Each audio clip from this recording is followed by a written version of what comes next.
Hi అండి, నమస్తే. Welcome to my channel నా మాట అమ్మ వంట. ఈరోజు చాలా ఈజీగా హెల్తీగా ఉండే మేథీ పరోటా ఎలా చేయాలో చూపించబోతున్నానండి. పిల్లలకు కూడా బాగా ఇష్టపడతారు. దీనికి స్పెషల్గా కర్రీ చేయాల్సిన అవసరం లేదు. ఇలా చేసి రోల్ చేసి లంచ్ బాక్స్లో కూడా పంపించవచ్చు. Healthy and easy recipe. ముందుగా ఒక బౌల్ తీసుకొని అందులో 2 కప్స్ గోధుమ పిండి, 1 కప్ సన్నగా కట్ చేసుకున్న మెంతి ఆకు, 2 స్పూన్స్ కొత్తిమీర, 1/2 కప్ ఆనియన్స్, 1 స్పూన్ అల్లం ముక్కలు, 2 సన్నగా తరిగిన పచ్చిమిర్చి, 1/2 స్పూన్ పసుపు, 1/2 స్పూన్ కారం, 1/2 స్పూన్ సాల్ట్, 1/2 స్పూన్ ధనియా powder, 1/2 spoon garam masala powder, 2 spoon శనగపిండి,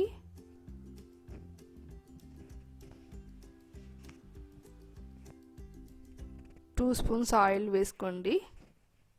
ఇవన్నీ బాగా కలిసేలాగా మొత్తం మిక్స్ చేసుకోవాలి. ఈ ఇంగ్రీడియంట్స్లో ఉండే వాటర్, మనం వేసుకున్న ఆయిల్ మొత్తము పిండికి పట్టేలాగా మొత్తం మిక్స్ చేసుకోవాలండి.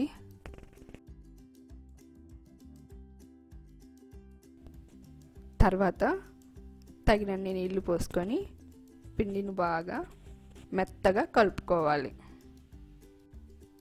ఈ విధంగా కలుపుకొని ఇది ఒక 1/2 అవర్ నానబెట్టుకోవాలి. ఒక ప్లేట్ కానీ ఒక క్లాత్ కానీ దీని మీద వేసి దీన్ని ఒక 1/2 అవర్ నానబెట్టుకుంటే పరోటాలు చాలా స్మూత్గా వస్తాయి. పిండిని మొత్తాన్ని ఈక్వల్ బాల్స్లా చేసి పెట్టుకోండి. ఇప్పుడు ఒక్కొక్క బాల్ తీసుకొని పిండి వేసుకొని పరోటాలని ఒత్తుకోండి. నేను ఇక్కడ ఒక లేయర్ లానే ఒత్తుకున్నాను. మీకు టైం ఉంటే ఆయిల్ అప్లై చేసి 4 మడతలు వేసి ఒత్తుకోండి. లేయర్స్గా వస్తాయి. బాగా పొంగి మెత్తగా వస్తాయి.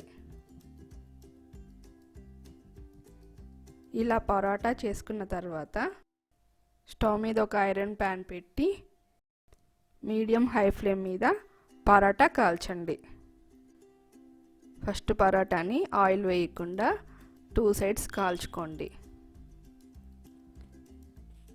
కొంచెం లైట్గా కాలిన తర్వాత ఆయిల్ అప్లై చేసుకొని బాగా పరోటాని కాల్చుకోండి.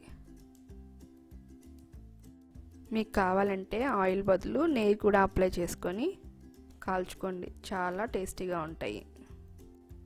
ఇలానే 2 సైడ్స్ కాల్చుకొని పక్కన పెట్టుకోండి.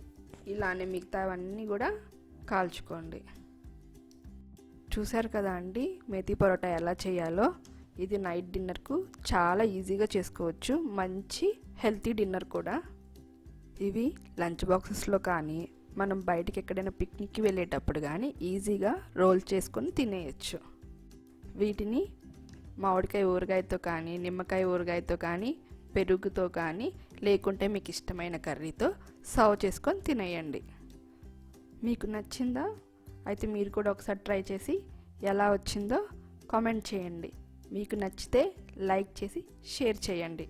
ప్లీజ్ మర్చిపోకుండా సబ్స్క్రైబ్ చేసి సపోర్ట్ చేయండి.